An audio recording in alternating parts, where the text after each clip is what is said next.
Meiosis is a type of sexual reproduction that produces sex cells, also known as gametes. So examples of gametes would be eggs and sperm cells. And all of these cells are haploid, which means they contain half the genetic information or half the chromosomes needed in each of those cells. Meiosis is broken down into two divisions. The second division, called meiosis II, is exactly like mitosis. So we're only going to go over meiosis I. So to begin, we have prophase I. This is the area where synapsis occurs. Synapsis is the process when two homologous chromosomes come together, and they form something that's called a tetrad, which is when you have 4 chromatids. Crossing over occurs, and chiasmata become visible. Crossing over is the process of exchanging genetic information. So if you look at this diagram here, this black chromosome now has a piece of the blue, and the blue chromosome has a piece of the black. They have exchanged information, and that area where they have exchanged the information is known as a chiasmata. Metaphase I is when the homologous chromosomes align along the equator of the cell.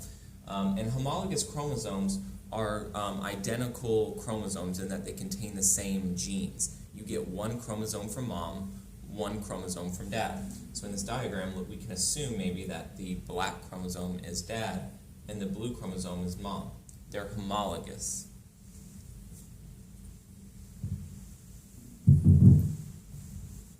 Anaphase I is when those homologous chromosomes are going to get pulled apart to opposite ends of the cell, and that's due to those spindle fibers or those microtubules that we've been talking about shortening. So the homologous chromosomes are getting pulled apart. Telophase I occurs where the chromosomes actually arrive at the end of the poles, and pretty much immediately right after telophase I, cytokinesis is going to occur. And after these two cells pinch off, we can now go into meiosis II, which is prophase II, metaphase II, anaphase II, telophase II. This is exactly like mitosis. Now we're just splitting up those X's into these smaller chromatids. This is a simplified diagram of what meiosis looks like. We start with a diploid cell. We end with haploid after division I. Division II has to happen, and depending on whether you're a male or female, will determine how many cells you make. Males will make 4 sperm cells. Females will only make 1 viable egg, meaning 1 egg that can be fertilized by a sperm. The other 3 cells that are produced are something called polar bodies. And a way that you can think about polar bodies are that they cannot be fertilized by a sperm. The last thing I want to talk about is genetic variation and how it ties into meiosis.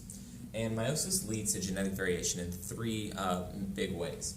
The first is this process called independent assortment. What this means is that when homologous chromosomes align along the equator of the cell and separate, there are multiple different combinations, meaning they're independent of each other. So here's an example.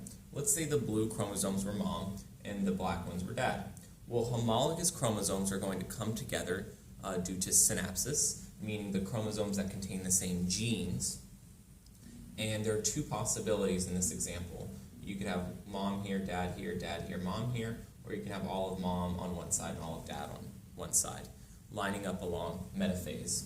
And then when they split off, it will determine the different possible cell types.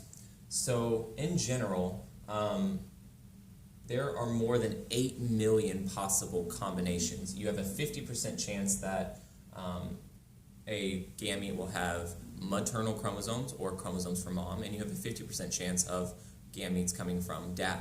And so based on this math, there are more than 8 million possibilities, which means there's a lot of diversity.